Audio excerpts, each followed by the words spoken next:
And yes, we have one final breakout session and then one other activity. So I'm going to ask Gwen, please, to come up, and she's going to be the spokesperson for the elders. Good morning, everyone. I just wanted to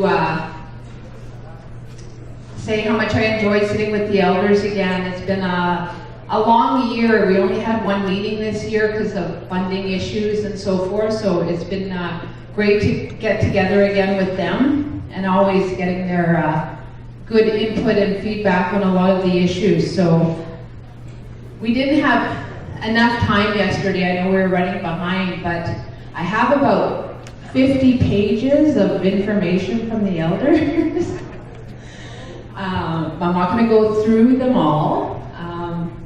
I just wanted to report on sort of the major priorities that they identified, and everything that the former group just presented was things that the elders had mentioned. So basically, came down to kind of consistent themes throughout our session. And the number one kind of priority is about our language revitalization in our traditional languages. And just as important is learning how to write your language in the syllabics. Because when you learn that, it talks about the land and the spirit and all these things that come together knowing your language. And unfortunately, I don't know mine. I know a few bad words and how to say money.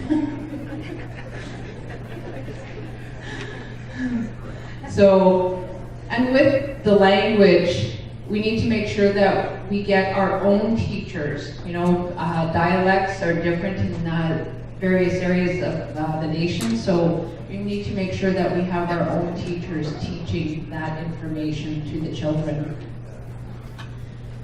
This came up in the last presentation as well. The parents' role is so critical because they are their first teachers.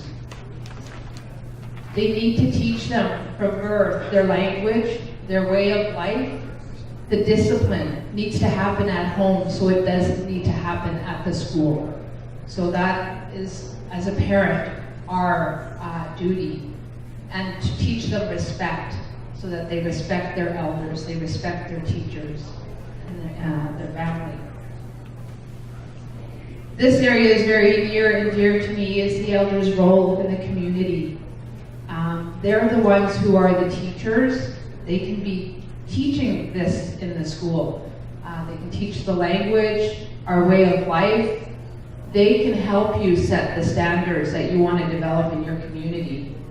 And it always comes back to the land. So the land-based curriculum is very, very important.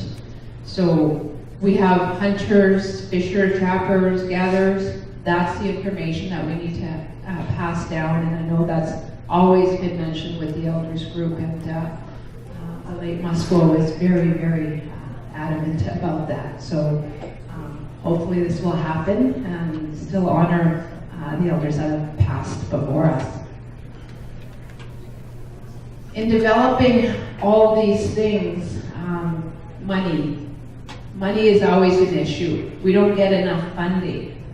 So we need to be able to find a way, and they figured Dale and Leroy are some of the experts in the field that can take a lot of these things forward for us at different levels. So we need to find the funds to fund what we want to develop as Treaty 8. So it's got to come from Treaty 8. And for me, you know, and I mentioned this to the elders, they're the true teachers in the community, and we're not utilizing them enough. They're the ones who should be certified to deliver a lot of this stuff.